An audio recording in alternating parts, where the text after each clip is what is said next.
بسم اللہ الرحمن الرحیم۔ صبح صادق کا وقت تھا جب وہ پھٹ رہی تھی۔ ربیع الاول شریف کی 12 تاریخ تھی۔ 20 اپریل 571 عیسوی تھی جب حضور کے والد حضرت عبداللہ کی وفات بھی ہو چکی تھی۔ آپ اپنی والدہ محترمہ حضرت آمنہ سلام اللہ علیہا کے گھر آپ کی آغوش میں نور بانٹتے ہوئے جلوہ گر ہوئے۔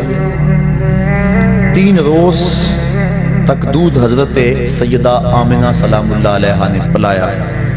اس کے بعد حضرت ثویبہ نے 1 ہفتہ کے بعد حضرت حلیمہ سعدیہ حضور کو اپنی آغوش میں لے گئیں اور 5 سال کی عمر کی کفالت میں رہے، اور اس کے بعد پھر 5 سال کے بعد واپس حضور پلٹ آئے۔ مدینہ منورہ کا پہلا سفر اور والدہ محترمہ حضرت آمنہ کی وفات ابوا کے مقام پر ہوئی جب حضور کی عمر صرف 6 سال تھی۔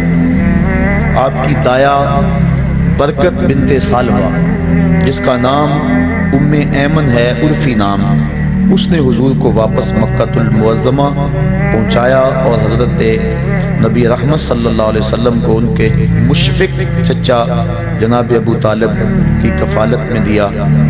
آپ کے دادا کا انتقال 8 ہجری کو ہو گیا، 8 سال کی عمر میں ہوا۔ آپ نے اپنے چچا کے ہمراہ پہلا سفر 12 سال کی عمر میں شام کی طرف کیا۔ 15 سے 16 سال کی عمر میں حضور نے قریش کے سارے سرداروں کو اور قبیلوں کو اکٹھا کیا اور کہا کوئی گلی میں لٹ جاتا ہے، کوئی بازار میں لٹ جاتا ہے، کوئی جنگل میں لٹ جاتا ہے، آؤ ہم اکٹھا معاہدہ کریں کہ آج کے بعد کوئی کسی کو نہیں لوٹے گا۔ تو حضور نے وہ تاریخی معاہدہ کروایا جس کا نام کتب تواریخ میں حلف الفضول کے نام سے ہے۔ وہ حلف دیا تھا فضل نامی مختلف لوگوں نے، تو اس میں یہ ایک سیاسی اور ایک فلاحی معاہدہ تھا، ایک رفاعی کام تھا جو 15 سال کی عمر میں حضور نے کیا۔ حضرت خدیجۃ الکبریٰ سے حضور کا نکاح 25 سال کی عمر میں ہوا۔ اہل مکہ نے حضور کو 30 سال کی عمر میں صادق اور امین کا خطاب دیا۔ اہل مکہ کی طرف سے یہ خطاب ملنے کے بعد 33 سال کی عمر میں حضور علیہ السلام پر غیبی اسرار و رموز کھلنے شروع ہوئے، ان کا ظہور ہونے لگا اور ایسی خوابیں آنے لگیں۔ حجر اسود کو کعبہ کی تعمیر کے لیے جب باہر نکالا تو آپ جانتے ہیں کہ اختلاف بن گیا۔ ہر ایک کی خواہش تھی کہ حجر اسود کعبۃ اللہ میں اٹھا کے نصب کروں، لیکن کوئی بندہ کسی دوسرے کو برداشت بھی نہیں کرتا تھا، تو قبائل آپس میں لڑ پڑتے، لڑائی ہوتی، حالت ایسی ہوتی کہ خون ریزی ہوتی حرم میں۔ تو حضور نے فیصلہ کیا اور چادر میں ڈال کر حجر اسود کو کہا سارے سردار کو انہیں پکڑ لو اور میں اٹھا کے رکھ دیتا ہوں تاکہ سعادت سے کوئی بھی محروم نہ رہے۔ یہ اس وقت ہوا جب حضور علیہ السلام کی عمر 35 سال تھی۔ 37 سال کی عمر میں حضور نے غار حرا میں خلوتیں اختیار کرنی شروع کر دیں، دنیا سے کٹ کر مالک سے رابطہ جوڑا، اور پھر ربیع الاول کے مہینے میں ہی جب حضور کی عمر 40 سال ہوئی تو اللہ کے حبیب صلی اللہ علیہ وسلم حضرت جبریل امین آئے اور نبوت کے اعلان و اظہار کا کہا، اور آقا کریم صلی اللہ علیہ وسلم نے آ کے سب سے پہلے اپنی زوجہ محترمہ حضرت خدیجۃ الکبریٰ کو بتلایا اور کہا یا خدیجہ زملونی، مجھے چادر دو، مجھے سردی محسوس ہو رہی ہے، تو مجھے اپنی جان کا خطرہ ہے۔ اس طرح کے الفاظ حضور نے کہے تو وہ غم گسار بیوی انہوں نے حضور سے کہا کہ آپ غریبوں کے کام آتے ہیں، دکھیوں کے کام آتے ہیں، اور آپ کو کوئی پریشانی نہیں ہو سکتی۔ انہوں نے حضور کی ڈھارس بندھائی اور پھر آغاز نزول قرآن ہوا۔ نماز فجر اور عصر کی 2 رکعتیں نبوت کے پہلے سال ہی حضور کے اوپر فرض ہو گئی اور حضور پڑھتے تھے۔ آغاز نزول قرآن مجید یہ رمضان المبارک میں ہوا اور یہ بھی نبوت کا پہلا سال ہی تھا، جمعرات کا دن تھا۔ پھر حضور دعوت تبلیغ اور دعوت اسلام دار ارقم میں دینے لگے۔ مسلمانوں کی تعداد بڑی تھوڑی تھی، اور پھر حضرت نبی اکرم صلی اللہ علیہ وسلم کی عمر جب 43 سال ہوئی تو اس وقت 40 افراد نے اسلام قبول کر لیا۔ 39ویں شخص حضرت امیر حمزہ تھے، اور 40ویں شخص حضرت سیدنا عمر فاروق رضی اللہ تعالی عنہ تھے، اور ان کے ایمان لانے سے اسلام کو تقویت ملی، اور اب کھلم کھلا نمازیں پڑھی جانے لگی۔ اب یہاں ایک سوال اور اس کا جواب دے کے اپنی بات کو آگے بڑھاؤں گا۔ جو لوگ کہتے ہیں کہ اسلام شمشیر کے زور پہ پھیلا، تلوار کے زور پہ پھیلا، یہ ایک علمی بات ہے اور سادہ اور عام فہم ہے۔ ایک سادہ سا جواب ان کو دیا جا سکتا ہے کہ اسلام شمشیر کے بل بوتے پہ، تلوار کے زور پہ پھیلا۔ مجھے لوگ بتائیں کہ یہ جو 40 لوگ اسلام لائے تھے، اس وقت تو شمشیر ابو جہل کے پاس تھی، اس وقت تو تلوار جو ہے وہ ابو لہب کے پاس تھی۔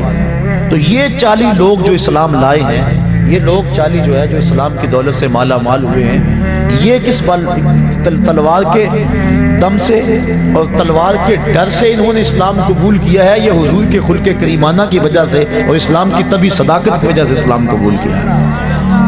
تو حضور کو تو بعد میں یہ اللہ کی طرف سے اجازت مرحمت فرمائی گئی کہ آپ کافروں اور منافقوں کے ساتھ جو جہاد کریں۔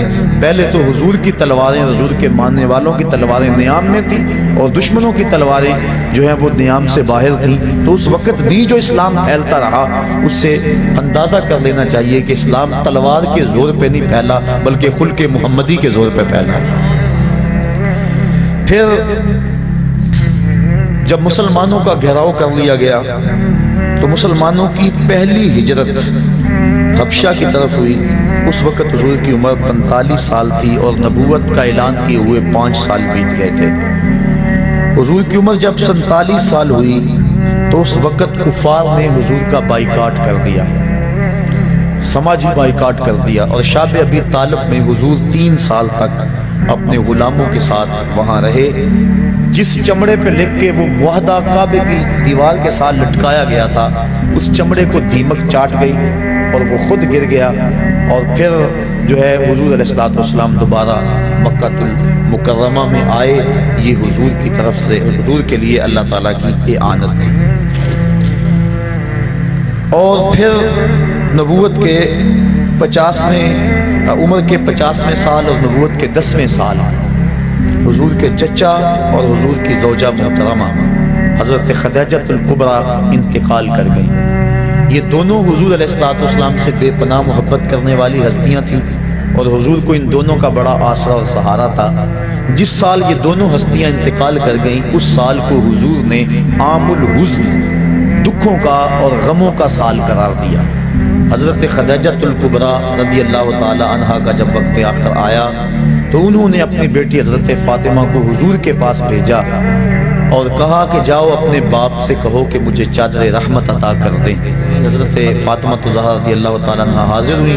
حضور نے کہا بیٹا اپنی ماں سے پوچھو یہ چادر کس لیے مانگ رہی ہیں۔ تو حضرت فاطمہ زہرا پوچھنے کے لیے آئی، حضور بھی پیچھے آ گئے۔ تو حضرت خدیجہ نے عرض کی کہ حضور میرا وقت آخر ہے اور مجھے پتہ ہے کہ اب میں اللہ کے حضور جانے والی ہوں، میری خواہش ہے آپ مجھے یہ چادر دے دیں اور بعد انتقال اس چادر سے مجھے کفن دیا جائے۔ اب سنیے حضور کے لفظ۔ میں پرسوں ایک جگہ پہ گیا تو بڑا سا بینر لگا ہوا تھا، نہ کم نہ حاوی، عورت کے حقوق مساوی۔ آج عورت اپنے حقوق کی جنگ ابھی تک لڑ رہی ہے، اور وہ برقعے کو اپنے لیے قید خانہ سمجھتی ہے۔ اسے نہیں پتا کہ مصطفیٰ نے عورت کو آبرو دی ہے۔ آج بھی نبی کا دین جہاں نہیں پہنچا، وہ بیوی کو پاؤں کا جوتا خیال کرتے ہیں، اور مغرب جس کے پیچھے ہم دوڑتے ہیں وہ بیوی کو کتیا کہہ کے پکارتے ہیں۔ اور آج وہ اپنے حقوق کی جنگ لڑ رہی ہے اور برقعے کو قید خانہ سمجھتی ہے۔ اسے نہیں پتا اس برقعے کا ایک ایک تار اس کی آبرو کا محافظ ہے۔ شاید اگر اسے اس بات سے علم ہو کہ افلاطون تو عورت کو انسان ماننے کے لیے تیار نہیں، یہ مصطفیٰ ہیں جس نے عورت کو آبرو بخشی اور عورت کو عزت عطا فرمائی۔ اب سنیے حضور کے لفظ۔ جب حضرت فاطمہ زہرا نے آ کے عرض کی کہ کہ حضور میرے باپ میری والدہ ماجدہ چادر مانگ رہی ہیں، تو آقا کریم صلی اللہ علیہ وآلہ وسلم گئے اور انہوں نے کہا حضور میں اس لیے مانگ رہی ہوں کہ میرا وقت آخر ہے۔ تو آقا کریم کی آنکھیں چھلکی اور پھر فرمایا اے خدیجہ تم نے تو چادر مانگی ہے، لو اردت جلدی لا آتیتو کے، اگر تو میری جلد بھی مانگ لیتی تو میں وہ بھی پیش کر دیتا۔ تو اس وقت حضور کی عمر 50 سال تھی۔ حضرت خدیجۃ الکبریٰ کے انتقال کے بعد حضور کی عمر جب 52 سال ہوئی تو 27 رجب کو 12 نبوت کو واقعہ معراج ہوا۔ پہلے 2 نمازیں فرض تھی، اب 3 نمازیں اور ساتھ شامل ہو گئیں، اور کل حضور پر جو ہیں وہ 5 نمازیں فرض ہوئیں۔ لیکن حضور کی ذات پر 6 نمازیں فرض تھی، تہجد بھی حضور پر فرض تھی، لیکن پڑھتے حضور 8 تھے۔ اس کے علاوہ نوافل کی ادائیگی بھی حضور کرتے تھے۔ امت پہ پہلے 50 نمازیں فرض ہوئی تھی، لیکن حضرت موسیٰ علیہ السلام کی درمیان میں جو مداخلت ہوئی اس کی وجہ سے 5 نمازیں رہ گئیں۔ یہ امت مصطفیہ پر حضرت موسیٰ علیہ السلام کا احسان ہے، جس کو امت کو نہیں بھولنا چاہیے۔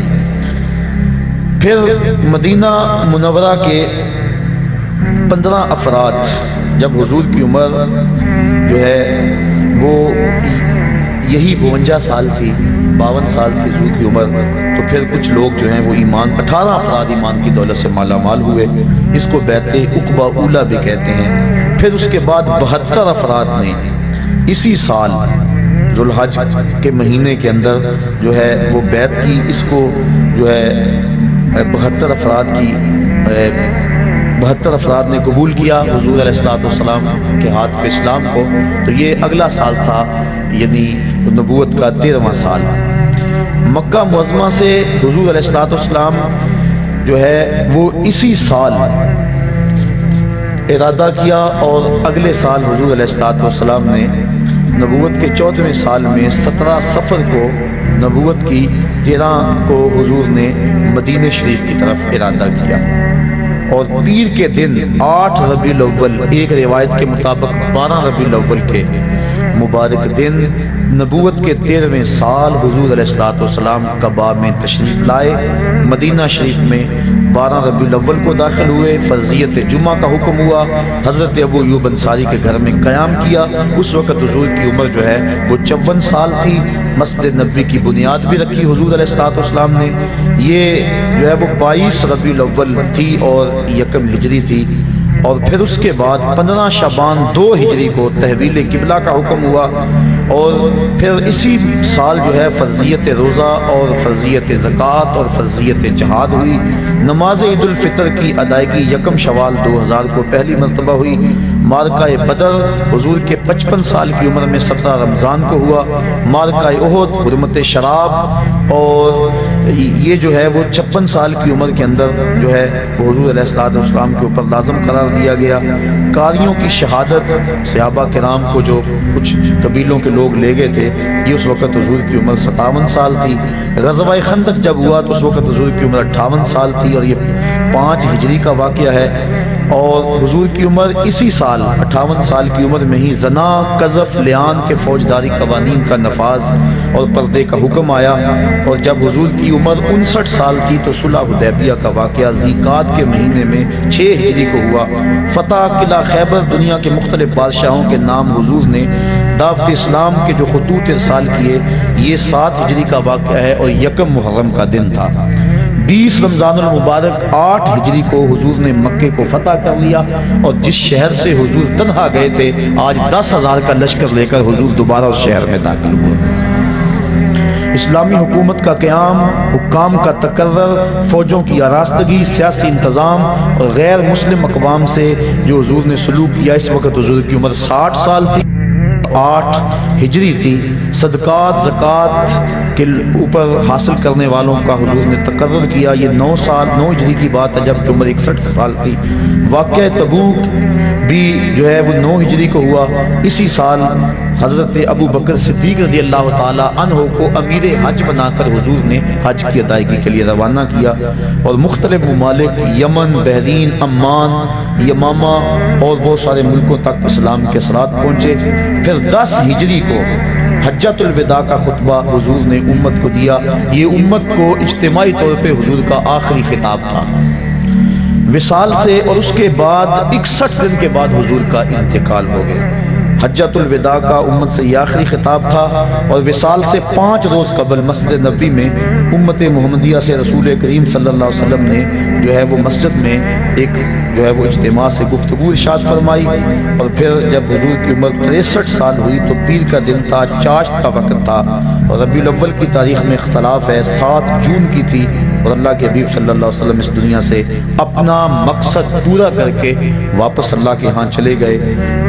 32 گھنٹے تک حضور کا جسد اطہر لوگوں کی زیارت کے لیے موجود رہا اور 32 گھنٹے کے بعد 12-13 ربیع الاول کی درمیانی شب, منگل اور بدھ کی درمیانی شب 11 ہجری کو اللہ کے حبیب صلی اللہ علیہ وسلم کی تدفین ہوئی اور آج تک گنبد خضرا پہ درود و سلام کی بارش بھی ہو رہی ہے, اللہ کی رحمتیں بھی نازل ہو رہی ہیں. یہ تو نبی سے کیا گیا پیار آئے گا نہیں جاتا. تو حضور کی ولادت پر جن لوگوں نے خوشی کی اللہ نے ان کو نوازا. جو خوشی کرتے ہیں ان کو اللہ نوازے گا, جو خوشی کریں گے اللہ ان کو بھی نوازے گا, کیونکہ اس کا قانون جو ہے وہ تمام کے لیے یکساں ہوتا ہے. جو ماضی میں, حال میں اور استقبال میں ایک جیسا اس کا قوانین, اس کے قانون ہوتے ہیں. بات سمجھ آ رہی ہے؟ لطف بھی آ رہا ہے؟ کیوں نہ آئے, بات نبی کی ہو رہی ہے, بات نور کی ہو رہی ہے اور لمحے بھی نور کے ہیں. چھم چھم برسات برس رہی ہے, انوار اتر رہے ہیں. وہ گھڑیاں آنے والی ہیں جب میں اور آپ کھڑے ہوں گے اور کیا پڑھیں گے؟ جس سہانی گھڑی چمکا طیبہ کا چاند, اس دل افروز ساعت پہ لاکھوں سلام. ان بچوں پہ جب پھول برس رہے تھے کیسا منظر تھا؟ بڑا پیارا منظر تھا نا, رحمت اترتی محسوس ہوتی تھی نا. ان بچوں پہ پھول جب برس رہے تھے, اور وہ لمحے کیسے ہوں گے جب عرش سے, عرش کے رب نے فرش پر آمنہ کے گھر میں سویرا کر دیا. فرماتی ہیں ستارے جھک کے میرے گھر کے قریب آ گئے. اللہ اکبر. اور پھر کیا ہوا کہ جوان جوان عورتیں میرے گھر میں داخل ہوئی جیسے عبد المناف کی بیٹیاں ہوں. اور میں گھبرائی. انہوں نے کہا گھبرانے کی بات نہیں ہے, میرا نام حوا ہے, یہ حضرت آسیہ ہے, یہ حضرت مریم ہے, تیرے بیٹے کی ولادت کے موقع پہ تمہیں مبارک دینے آئی ہے. کہتی ہیں پھر اس کے بعد ایک دودھ جیسا سفید اور برف جیسا ٹھنڈا مشروب مجھے پلایا گیا. پھر اس کے بعد مجھے پتہ نہیں کیا ہوا, جب میری آنکھ کھلی تو میری گود میں ایک بچہ مسکرا رہا تھا. اس کے چہرے سے نور کی لاٹیں نکل رہی تھی. ایسا میں نے دیکھا ہی نہیں تھا کبھی.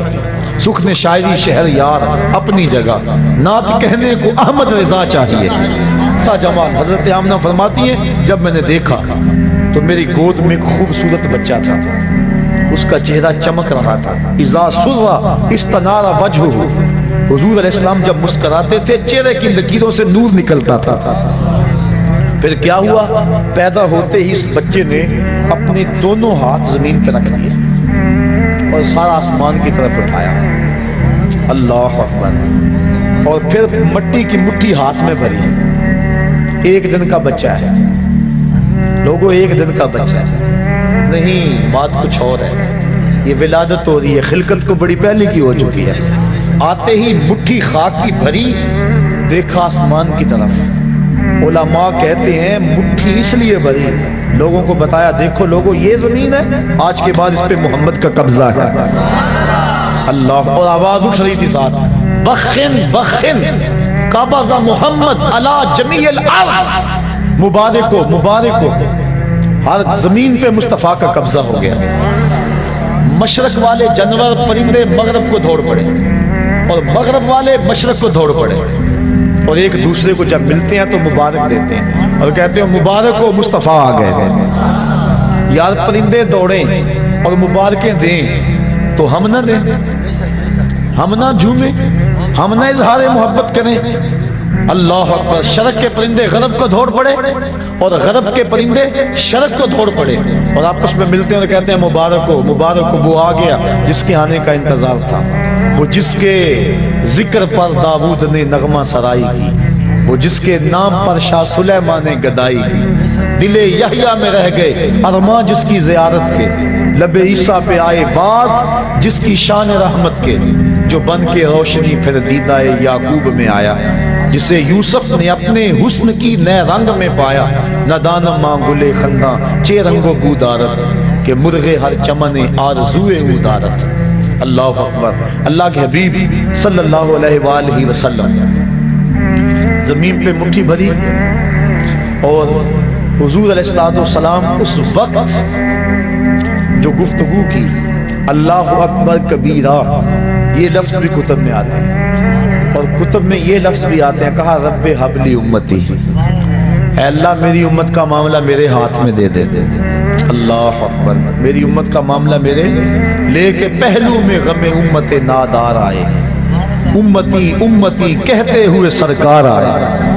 حضور امتی امتی کہتے ہوئے آئے، ساری زندگی امتی امتی پکارا۔ پھر جس سال حضور آئے نا، اس سال کا عربوں نے نام رکھا، یہ میں نے ابھی بتایا ہے کہ جس سال حضرت خدیجۃ الکبریٰ اور حضرت نبی رحمت کے شفیق چچا انتقال کر گئے، اس سال کا نام حضور نے عام الحزن رکھا، کیونکہ ہجری کا آغاز حضرت عمر فاروق کے دور میں ہوا تھا، پہلے سالوں کے نام رکھتے تھے۔ اب جس سال حضور پیدا ہوئے اس کا ایک نام ہے عام الفیل، لیکن اس کا ایک اور نام رکھا عربوں نے، کیا نام رکھا؟ سنۃ الفرح والابتہاج، اس کا معنی ہے خوشیوں اور چاؤں کا سال۔ کیا نام ہے؟ خوشیوں اور چاؤں کا سال۔ کیوں رکھا یہ نام؟ اس لیے انہیں تو نہیں پتا تھا کہ حضور آئے ہیں، حضور کی ولادت کا تو پتا تھا، لیکن یہ نہیں پتا کہ یہ نبی ہیں، اور جنہوں نے رکھا وہ امتی نہیں تھے، ماننے والے نہیں تھے۔ پھر کیوں رکھا انہوں نے اس نام کا؟ اگر میں کہوں آج چاہ کا دن ہے، خوشی کا دن ہے، تو یہ ہے کیونکہ میں آقا کو مانتا ہوں، پر اگر پتہ ہی نہ ہو کوئی کہے تو پھر وجہ کوئی اور ہوگی۔ تو انہوں نے اس سال کا نام رکھا سنۃ الفرح والابتہاج۔ علماء کہتے ہیں کیوں رکھا؟ اس لیے رکھا کہ درختوں پہ پھل زیادہ آیا۔ جس سال حضور پیدا ہوئے چشموں کا پانی بڑھ گیا، چراگاہیں سرسبز ہو گئی، جانوروں کا دودھ بڑھ گیا۔ عرب کے لوگ بیٹیوں کو قتل کرتے تھے، لیکن جس سال حضور کی ولادت ہوئی ہر گھر میں بیٹا پیدا ہوا۔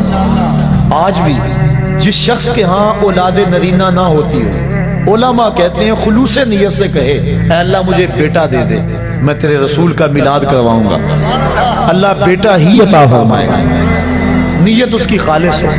اللہ اکبر۔ تو ہر گھر میں بیٹے پیدا ہوئے، جہاں بھی پیدائش ہوئی بیٹے ہی پیدا ہوئے۔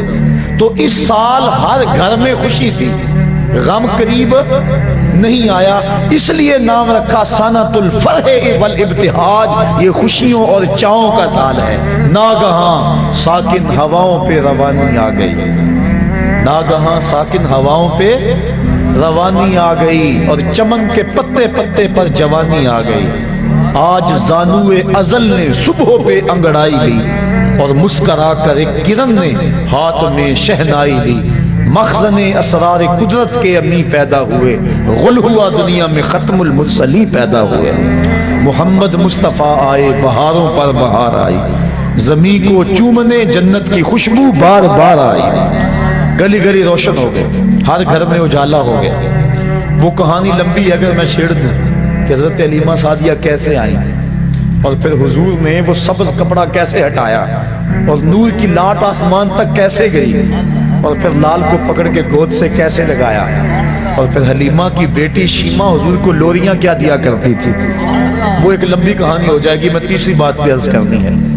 تو پہلا مقصد، پہلی چیز تخلیق مصطفیٰ، اور وہ کب ہوئی؟ جب وقت کا تعین اور تشخص نہیں تھا۔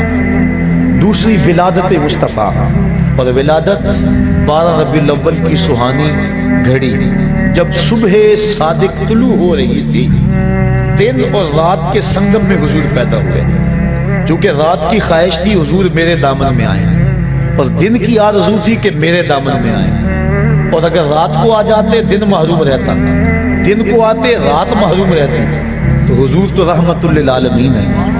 اس لیے دن آ رہا تھا، رات جا رہی تھی، جہاں دونوں کا ملاپ ہو رہا تھا وہاں مصطفیٰ جلوہ گر ہو گئے۔ اللہ اکبر 12 ربیع الاول کی سبحانی گھڑی تھی، عام الفیل، واقعہ صاحب فیل کے 55 دن بعد حضور اس دنیا پہ جلوہ کر گئے۔ تو حضور کے آنے پر جو خوشی کرے، بلکہ نبی کے ساتھ جو بھی محبت کرے، اللہ اس محبت کو ضائع نہیں کرتا۔ علماء نے لکھا ہے جس دائی نے حضور کو دودھ پلایا، اللہ نے بعد میں اس کو ایمان دے دیا۔ اللہ اکبر۔ جس نے بھی جس نبی کے ساتھ کوئی محبت کا اظہار کیا، اس کو ضرور صلہ ملا۔ دیکھو ابو جہل، ابو لہب، اس نے گو مخالفت کی، لیکن چونکہ ولادت کے آنے کی خوشی اس کو ہوئی اور بھتیجا سمجھ کے خوشی کی، اللہ نے پھر بھی محروم۔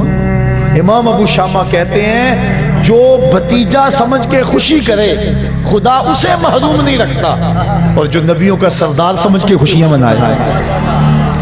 سادی کا قلم تڑپا، وہ کہتے ہیں دوستاں را کجا کنی محروم، تو کے بعد دشمنہ نظرداری۔ جب تو دشمنوں کو اتنا دیتا ہے تو یاروں کو کتنا دے گا، پیاروں کو کتنا دے گا۔ ہندوستان میں صرف ایک صحابی ہوا ہے اور اس کا نام ہے رتن۔ واقعہ اس طرح ہوا، رتن تاجر تھا اور تجارت کی غرض سے حجاز گیا، حجاز مقدس۔ وہاں جب پہنچا تو حرم کے قریب ایک گہری کھائی تھی، اس کے پاس کچھ بچے لگے ہوئے تھے۔ ایک بچہ عمر میں چھوٹا ہونے کی وجہ سے کھائی کے اس سمت ہی انتظار میں تھا کہ میں کھائی کو کیسے عبور کروں۔ رتن نے یہ سوچا کہ بچہ چھوٹا ہے، گزرنے کی طاقت نہیں رکھتا، اس کو اٹھایا گود میں اور کھائی سے پار لگا دیا۔ اس بچے نے اپنے عربی لہجے میں کہا جزاک اللہ تعالی۔ ایسی مٹھاس تھی لفظوں میں کہ شہد میں بھی اتنی مٹھاس نہیں ہوتی۔ اللہ اکبر۔ رتن ساری زندگی ان لفظوں کو نہیں بھول سکا۔ اس نے جو جملے کہے تھے، اس نے جس لہجے میں بات کی تھی، خیر وقت گزر گیا، تجارت چھوڑ کے اپنے گھر بیٹھ گیا۔ ایک دن مکان کی چھت پہ لیٹا ہوا ہے رتن، اس نے کیا دیکھا کہ جو آسمان کا چاند ہے وہ 2 ٹکڑے ہو گیا اور زمین پہ آ گیا کہ شاید قیامت آ گئی۔ تھوڑی دیر کے بعد پھر کیا دیکھا، چاند دوبارہ جا کے اپنی جگہ پہ جڑ گیا۔ پریشان تھا، یہ کیا ہوا؟ یہ منظر اس نے ہندوستان میں دیکھا۔ کچھ عرصے کے بعد عرب سے کچھ تاجر جو یہاں عرب گئے ہوئے تھے واپس پلٹے، انہوں نے کہانی سنائی کہ مکے میں ایک چاند چڑھا ہے جس نے چاند کو قدموں میں بلایا ہے۔ انہوں نے ساری کہانی سنائی۔ رتن کے دل میں شوق پیدا ہوا اس کی زیارت کر کے آؤں، اور وہ نبی ہے اس پر ایمان لاؤں۔ گھر سے ہندوستان میں صرف ایک صحابی ہوا ہے اور اس کا نام ہے رتن۔ واقعہ اس طرح ہوا، رتن تاجر تھا اور تجارت کی غرض سے حجاز گیا، حجاز مقدس۔ وہاں جب پہنچا تو حرم کے قریب ایک گہری کھائی تھی، اس کے پاس کچھ بچے لگے ہوئے تھے۔ ایک بچہ عمر میں چھوٹا ہونے کی وجہ سے کھائی کے اس سمت ہی انتظار میں تھا کہ میں کھائی کو کیسے عبور کروں۔ رتن نے یہ سوچا کہ بچہ چھوٹا ہے، گزرنے کی طاقت نہیں رکھتا، اس کو اٹھایا گود میں اور کھائی سے پار لگا دیا۔ اس بچے نے اپنے عربی لہجے میں کہا جزاک اللہ تعالی۔ ایسی مٹھاس تھی لفظوں میں کہ شہد میں بھی اتنی مٹھاس نہیں ہوتی۔ اللہ اکبر۔ رتن ساری زندگی ان لفظوں کو نہیں بھول سکا۔ اس نے جو جملے کہے تھے، اس نے جس لہجے میں بات کی تھی، خیر وقت گزر گیا، تجارت چھوڑ کے اپنے گھر بیٹھ گیا۔ ایک دن مکان کی چھت پہ لیٹا ہوا ہے رتن، اس نے کیا دیکھا کہ جو آسمان کا چاند ہے وہ 2 ٹکڑے ہو گیا اور زمین پہ آ گیا کہ شاید قیامت آ گئی۔ تھوڑی دیر کے بعد پھر کیا دیکھا، چاند دوبارہ جا کے اپنی جگہ پہ جڑ گیا۔ پریشان تھا، یہ کیا ہوا؟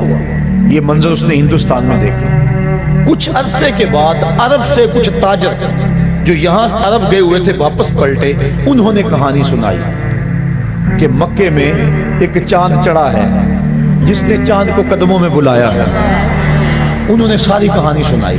رتن کے دل میں شوق پیدا ہوا اس کی زیارت کر کے آؤں، اور وہ نبی ہے اس پر ایمان لاؤں۔ گھر سے چلا، سفر کرتا کرتا پہنچا سین حرم میں۔ جب داخل ہوا، حضور صحابہ کے ساتھ سین حرم میں بیٹھے ہوئے تھے۔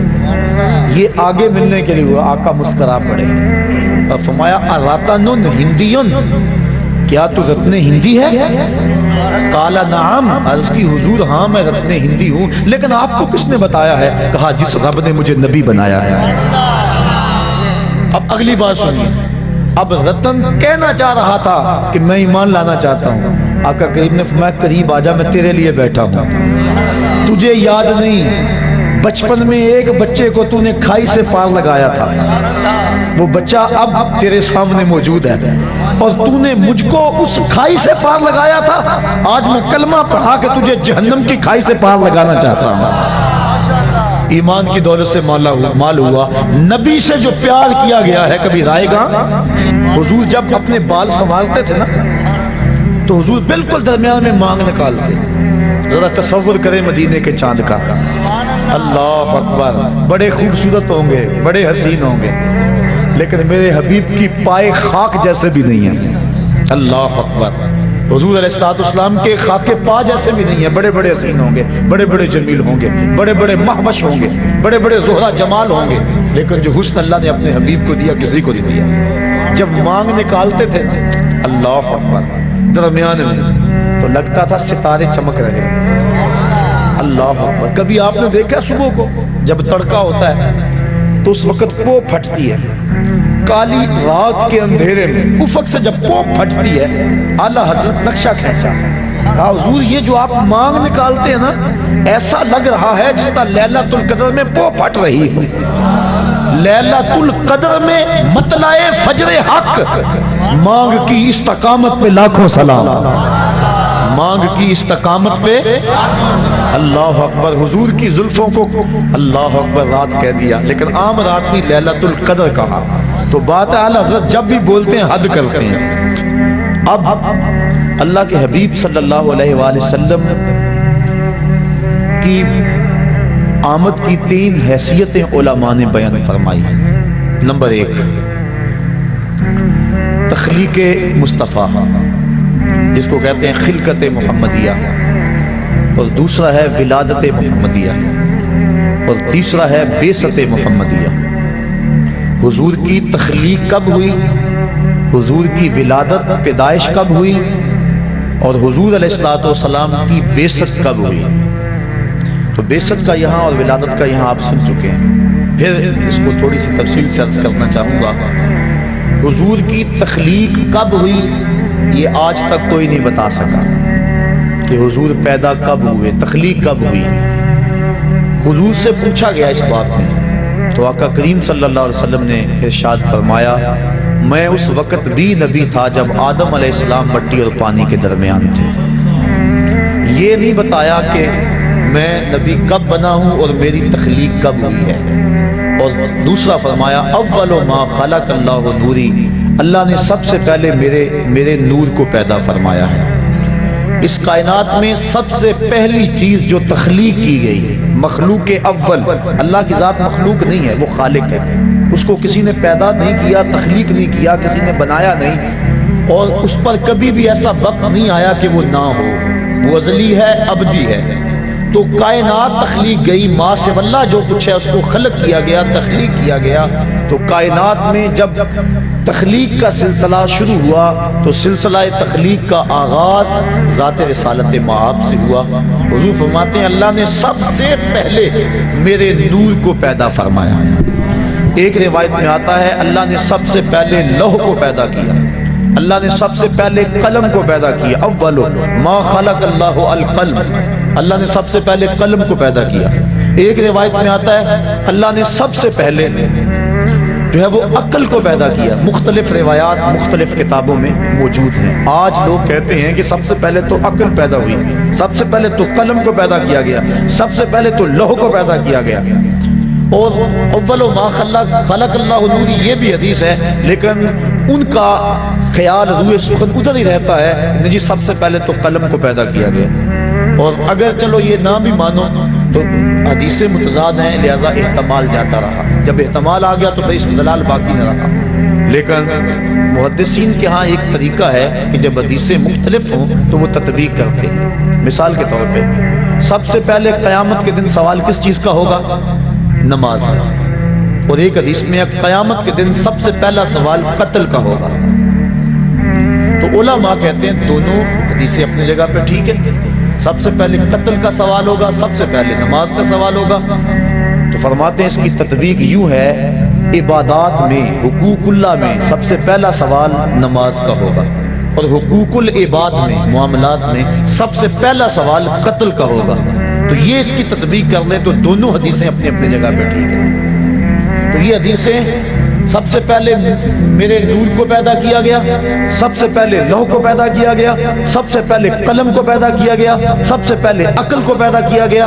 تو اس کی تطبیق قلندر لاہوری, شاعر مشرق, حکیم الامت علامہ اقبال نے کی. وہ کہتے ہیں لوح بھی تو, قلم بھی تو, لوح بھی تو, سبحان اللہ نہیں کہی آپ نے. علامہ اقبال نے تطبیق کی, لوح بھی تو, قلم بھی تو, تیرا وجود الکتاب, گنبد آب گینا رنگ تیرے محیط میں حباب. حضور لوح بھی تمہارا نام ہے, قلم بھی تمہارا ہی نام ہے. اس لیے اگر کہا گیا کہ لوح کو پیدا کیا گیا ہے, سب سے پہلے قلم کو پیدا کیا گیا ہے, تو یہ سارے نام حضور کے ہی ہیں. تو جو حدیث ہے اول ما خلق اللہ نوری, تو اس کا معنی بھی یہی ہے. تو سب سے پہلے کائنات میں جس وجود کو, جس ذات کو تشخص اور تعین دیا گیا وہ ذات رسالت مآب صلی اللہ علیہ وسلم. تو کائنات کا پہلا تعین ذات رسالت مآب ہے. باقی رہی بات سب سے پہلے قلم کو پیدا کیا گیا, تو سنیے حضور ارشاد فرماتے ہیں کہ جب قلم کو پیدا کیا گیا, حدیث ہے, تو قلم کو مالک نے کہا قلم لکھ.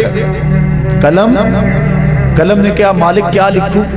کہا ما کانا و ما یکون, جو ہو گیا وہ بھی لکھ دے, جو ہونے والا ہے وہ بھی لکھ دے. توجہ کریں, جو لوگ کہتے ہیں سب سے پہلے قلم پیدا ہوئی تھی, ان سے پوچھو کہ قلم کو یہ کیوں کہا گیا جو ہو گیا وہ بھی لکھ دے. معلوم ہوا قلم سے پہلے بھی کچھ ہو گیا تھا, اسی لیے قلم کو کہا گیا نا. قلم کو کہا گیا جو ہو گیا وہ بھی لکھ دے, جو ہونے والا ہے وہ بھی لکھ دے. معلوم ہوا قلم ہی اول نہیں تھی, قلم سے پہلے بھی کچھ ہوا تھا جس کو لکھنے کا کہا گیا تھا, اور وہ پہلے کون تھا؟ وہ نور محمدی کی تخلیق ہے. لوح بھی تو, قلم بھی تو, تیرا وجود الکتاب, گنبد آب گینا رنگ تیرے محیط میں حباب. تو سب سے پہلے جس ذات کو شرف وجود بخشا گیا وہ ذات رسالت مآب صلی اللہ علیہ وسلم. اور فرمایا اول ما خلق اللہ نوری ومن نوری خلق کل شیء, اللہ نے سب سے پہلے میرے نور کو پیدا کیا, پھر کائنات کی ہر شے کو میرے نور سے پیدا کیا. اس طرح کائنات کی ہر شے کی اصل ذات رسالت مآب صلی اللہ علیہ وسلم. یہ ہے حضور علیہ السلام کی خلقت, اس کو کہتے ہیں خلقت محمدیہ. سب سے پہلے پیدا, تخلیق حضور کیے گئے. کب ہوئے؟ چونکہ وقت بنتا ہے لیل و نہار کی گردش سے, اور لیل و نہار دن اور رات بنتے ہیں چاند اور سورج کی وجہ سے. اور جب حضور کو تخلیق کیا گیا اس وقت چاند سورج نہیں تھے. اس وقت جب چاند سورج نہیں تھے تو لیل و نہار کیسے ہوتے؟ جب لیل و نہار نہیں تھے تو وقت اور گھڑیاں اور گھنٹے, منٹ اور ساعتیں کیسے بنتی؟ اس لیے جب کسی نے پوچھا بھی نا حضور آپ کو کب نبوت ملی تھی, تو آقا کریم نے کیا کہا؟ تم اتنا سمجھ لو. اللہ اکبر, جب آدم علیہ السلام مٹی اور پانی کے درمیان تھے اس وقت میرے سر پہ نبوت کا تاج سجا ہوا تھا. سجا کب یہ تم نہیں جان سکتے. تو حضور علیہ السلام کی تخلیق اس وقت ہوئی جب وقت نہیں تھا. یہ وقت میں کہہ رہا ہوں چونکہ میرے پاس لفظ نہیں ہے. دوسری ہے حضور کی ولادت, اور وہ آپ جانتے ہیں کہ 12 ربیع الاول تھا, تڑکے کا وقت تھا, چھم چھم رحمتیں اتر رہی تھی, کائنات پہ اندھیرے پھیلے ہوئے تھے کہ اچانک روشنی ہوئی. حضرت آمنہ کہتی ہیں کہ ستارے میرے گھر کے اتنے قریب آ گئے کہ مجھے یوں لگا کہ ابھی گر پڑیں گے. اور پھر کیا ہوا؟ اللہ اکبر, خرج منی نور, میرے بطن سے نور نکلا. پتہ نہیں دنیا کو کیا ہو گیا, جس نے بھیجا وہ کہتا ہے میں نے نور بھیجا, جس کی گود میں آیا وہ کہتی ہے میری گود میں نور آیا, جس زوجہ محترمہ کے پاس رہے وہ کہتی ہیں کہ فتبینت العبرۃ بشعاع نور وجہہ, حضور جب آنگن میں آتے تھے، کمرے میں آتے تھے، اندھارے ختم ہو جاتے اور اجالے ہو جاتے.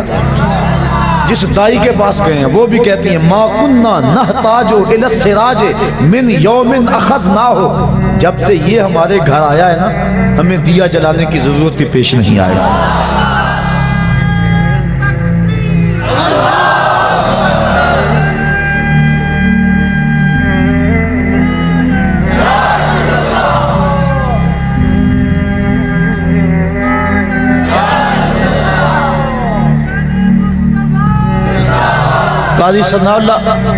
قاضی ثناء اللہ پانی پتی تفسیر مظہری میں لکھتے ہیں کہ حضرت حلیمہ سعدیہ سے باقاعدہ عورتیں پوچھنے آئی کہ تو اتنی امیر ہو گئی ہے. بڑے بڑے امیر گھرانے جب رات کو سوتے ہیں تو چراغ وہ بھی بجا دیتے ہیں. آج بھی باپڑا والوں نے اتنا تنگ کیا ہوا ہے کہ لوگ کہتے ہیں کہ بتی بند کر دو، بل بڑا آئے گا. اس وقت بھی تھا کہ تیل بڑا جلے گا، رات کو چراغ بجھا دیتے ہیں. اتنے جو بڑے بڑے امیر کبیر لوگ ہیں، تو کتنی امیر ہوگی ہے، تیرا چراغ رات کو بھی جلتا رہتا ہے. تو حلیمہ سعدیہ نے کیا کہا ہاں میں امیر ہو گئی ہوں. ہاں میں، جس کے پاس محمد ہو وہ غریب نہیں ہوتا، وہ امیر ہوتا ہے. تم امیر ہو، میں امیر ہوں. مسلمان امیر ہیں، ان کے پاس کچھ بھی نہ ہو پھر بھی امیر ہیں. یہ تو قیامت کے دن پتہ چلے گا غریب کون تھا اور امیر کون تھا. اللہ اکبر. کہا تو بڑی امیر ہو گئی ہے، کہا ہاں. اللہ اکبر. بھاگ جاگ پڑے نا حلیمہ سعدیہ کے. حلیمہ دا چھپر کھجوری دے تھلے، حلیمہ دا چھپر کھجوری دے تھلے، حوراں وچھالے نوری مسلے، فرش تو عرش تک پہ گئی دہائی، حلیمہ نے لٹ لی خدا دی خدائی. ہر طرف شور ہے، وہ سارا دن تو صحراؤں میں گھوم لیتی تھی، اسے جب بھوک لگتی تھی لبوں کو چوم لیتی تھی. مقدر جاگ گئے، وقت جاگ گئے، مقدر سمر گئے. وہ کہتی ہیں ما کننا نحتاج الی السراج من یوم اخذناہ، جب سے یہ گھر میں آیا ہے نا ہم نے دیا ہی نہیں جلایا، ہم نے توڑ دیا ہے دیا، ہم نے بتیاں توڑ دی ہیں، ہم تیل کبھی دکان سے نہیں لینے گئے. جب سے یہ گھر آیا ہے گھر میں روشنی آ گئی ہے، گھر میں اجالے آ گئے ہیں. رات جو تمہیں میرے گھر سے نکلتا ہوا نور نظر آتا ہے وہ کسی دیے کی روشنی نہیں ہے، وہ سراج المنیر کی روشنی ہے. اور کسی کمرے میں اندھیرا ہوتا، وہاں کوئی چیز ڈھونڈنی ہوتی تو وہ حضور کو ہاتھ میں اٹھا کر اس کمرے میں لے جاتے. یہ قصے کہانیاں نہیں ہیں، یہ محض خوش اعتقادی نہیں ہے، یہ حقیقت ہے. حضرت ام المومنین کہتی ہیں اللہ اکبر. صحابہ بھی کہہ رہے ہیں، ابھی آپ سن رہے تھے روایت، کل قمر لیلۃ البدر لم ارا قبلہ ولا بعدہ مثلہ. کوئی کہہ رہا ہے، کوئی یوں بول رہا ہے کہ وہ تو نور ہیں یستضاء بہ مہند، جس سے پورا زمانہ چمک رہا ہے. ماں کہتی ہے میری گود میں نور آیا، بیوی کہتی ہے میرے حجرے میں نور آتا تھا. صحابی کیا کہہ رہا ہے؟ کل قمر نور تھا. ہاں ہاں صحابی بھی کہہ رہا ہے نور ہے، اہلیہ بھی کہہ رہی ہے نور ہے، ماں بھی کہہ رہی ہے نور ہے، خدا بھی کہہ رہا ہے قد جاءکم من اللہ نور. خدا کہتا ہے میں نور بنا کے بھیجا، نبی کہتا ہے میں نور بن کے آیا. ماں کہتی ہے میری گود میں نور آیا، دائی کہتی ہے میرے ویڑے میں نور کھیلتا رہا، زوجہ کہتی ہے میرے حجرے میں نور رہتا تھا، صحابہ کہتے ہیں مدینے کی گلیوں میں نور چلتا تھا. اور اگر کوئی کہے مجھے نظر نہیں آیا 1400 سال بعد کہے، اسے کہا جائے گا بے وقوف تیری کون مانے، نبی کی ماں کی مانیں گے، نبی کی زوجہ کی مانیں گے، نبی کے گھر والوں کی مانیں گے، صحابہ کی مانیں گے، مصطفیٰ کی مانیں گے، یا پھر خدا کی مانیں گے.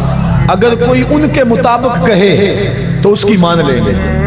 اور جو کہا نبی کی ماں نے، جو کہا نبی کی زوجہ نے، جو کہا صحابہ نے، جو کہا خود خدا نے، اور جو کہا مصطفیٰ نے، اب اس کو نظم کیا بریلی کے شاہ نے. اور انہوں نے کہا تیری نسل پاک میں ہے بچہ بچہ نور کا، تیری نسل پاک میں ہے بچہ بچہ نور کا، تو ہے عین نور تیرا سب گھرانہ نور کا، تو ہے عین نور تیرا سب. اللہ اکبر. ہر سمت ہی نور ہی نور ہے، گھر میں بھی نور، باہر میں بھی نور.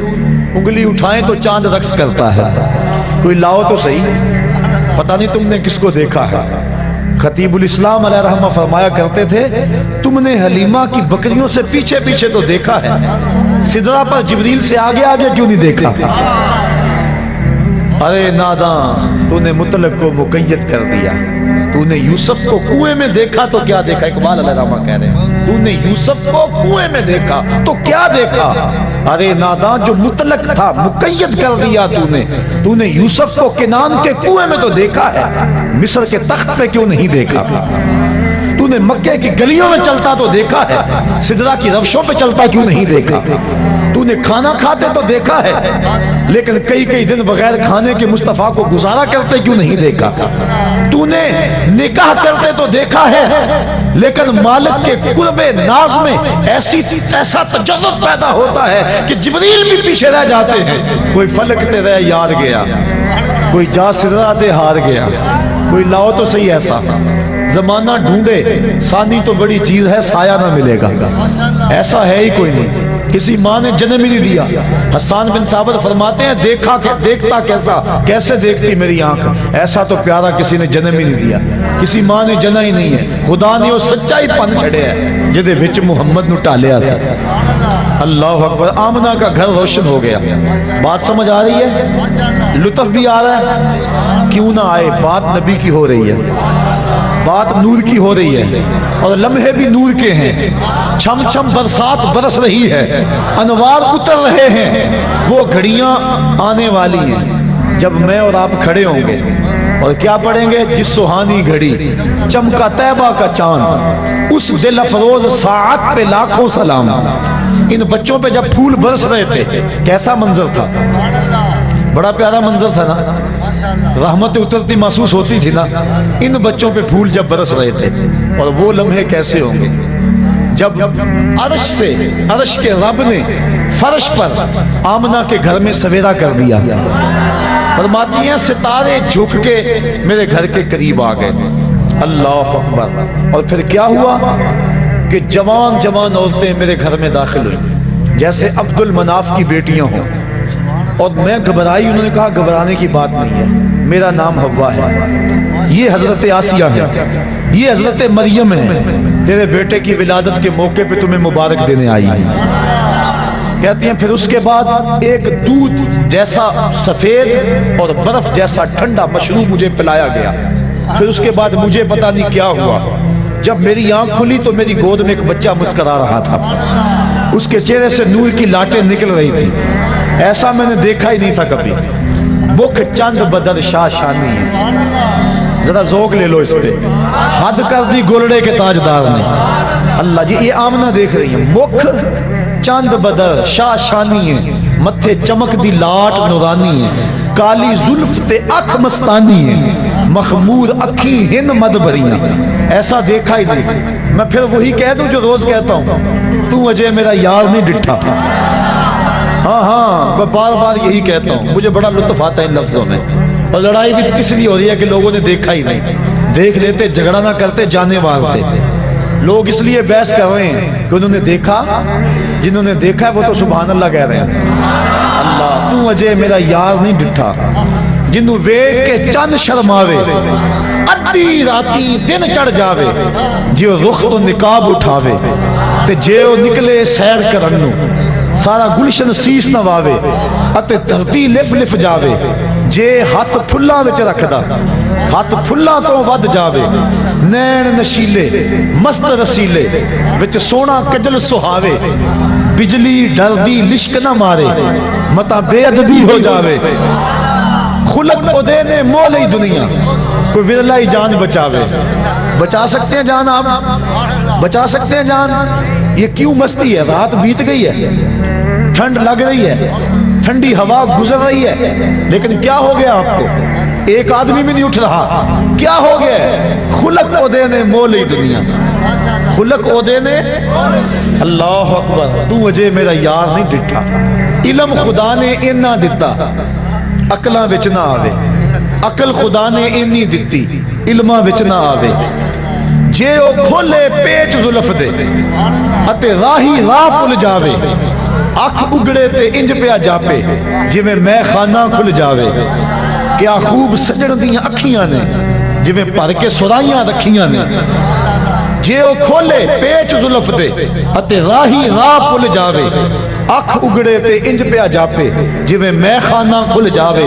ਤੋਬਾ ਤੋਬਾ ਹੁਸਨ ਸਜਣ ਦਾ ਚਾਲ ਨਾ ਚੱਲੀ ਜਾਵੇ, ਆਜ਼ਮ ਏਡਾ ਸੋਹਣਾ ਮਾਹੀ